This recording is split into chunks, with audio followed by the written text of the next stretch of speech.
ಜೀವನದಲ್ಲಿ ಒಂದೇ ಒಂದು ಗುರಿಯನ್ನು ಯಾರು ಇಟ್ಕೊಂಡಿರ್ತಾರೆ ಅವರು ಯಶಸ್ಸಾಗ್ತಾರೆ. ಸಕ್ಸಸ್ ಅಲ್ಲಿರೋದು. 28 ಗುರಿಯ ಅಗತ್ಯ ಇಲ್ಲ ಜೀವನದಲ್ಲಿ. ಇದು ನಮಗೆ ಹೋಗಬೇಕು. ನಾನು ಹಾಗೆ ಅಂದ್ಕೊಂಡಿದ್ದೆ, ಎಲ್ಲ ಮಾಡಬೇಕು, ಅದು ಮಾಡಬೇಕು, ಇದು ಮಾಡಬೇಕು, ಇದು ಮಾಡಬೇಕು. ಇಲ್ಲ, 28 ಗುರಿಗಳ ಅಗತ್ಯವಿಲ್ಲ. ಒಂದೇ ಒಂದು ಗುರಿ ಇಟ್ಕೊಂಡ್ರೆ ಸಾಕು.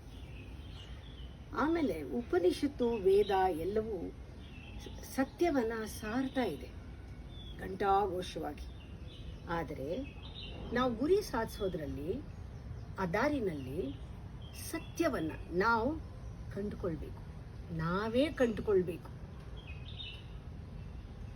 ಯಾರ ಮೇಲೂ ಡಿಪೆಂಡ್ ಆಗೋ ಹಾಗಿಲ್ಲ. ನಾವೇ ನಮ್ಮ ಸತ್ಯವನ್ನು ಎಕ್ಸ್ಪ್ಲೋರ್ ಮಾಡಬೇಕು. ಒಂದೇ ಗುರಿ ಇಟ್ಕೋಬೇಕು, ಸತ್ಯ ನಾವೇ ಎಕ್ಸ್ಪ್ಲೋರ್ ಮಾಡಬೇಕು. ದಾರಿನಲ್ಲಿ ಹೋಗ್ತಾ ಇರುವಾಗ ಕಷ್ಟ ಬರುತ್ತೆ, ದುಃಖ ಬರುತ್ತೆ, ಯಾತನೆಗಳು ಬರುತ್ತೆ. ಆದರೆ ಇದಕ್ಕೆಲ್ಲ ಯಾರನ್ನೂ ಕಾರಣ ಮಾಡದೆ ನಾವು go to the root of the cause of the problem. ನಮಗೇನಾಗಿದೆ ಸಮಸ್ಯೆ, ನಮಗೆ ತೊಂದರೆ, ಆ ಕಾಸ್ಗೆ ಹೋಗಬೇಕು. ಆಗ ಗುರಿನ ನಾವು ಈಸಿಯಾಗಿ ತಲುಪ್ಬೋದು. ಗುರಿ ಒಂದೇ ಇಟ್ಕೊಂಡು ಸತ್ಯನ ಅನ್ವೇಷಣೆ ಮಾಡಿಕೊಂಡು ನಮ್ಮ ಇರುವಿಕೆಯನ್ನು ಸ್ವತಃ ನಾವೇ ಅನ್ವೇಷಣೆ ಮಾಡಿ ಅರ್ಥಕೋಬೇಕು. ನಮ್ಮ ಇರುವಿಕೆಯನ್ನು ನಾವೇ ಅರ್ಥಕೋಬೇಕು. ಹೀಗೆ ಮಾಡಿದಾಗ ಸತ್ಯದ ನಾನಾ ಭಂಗಿಗಳನ್ನು ನಾವು ನೋಡ್ತೀವಿ.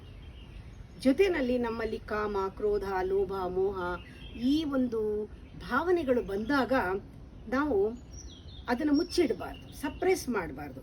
ನಾವು ಅದರ ಆಳಕ್ಕೆ ಇಳಿಬೇಕು.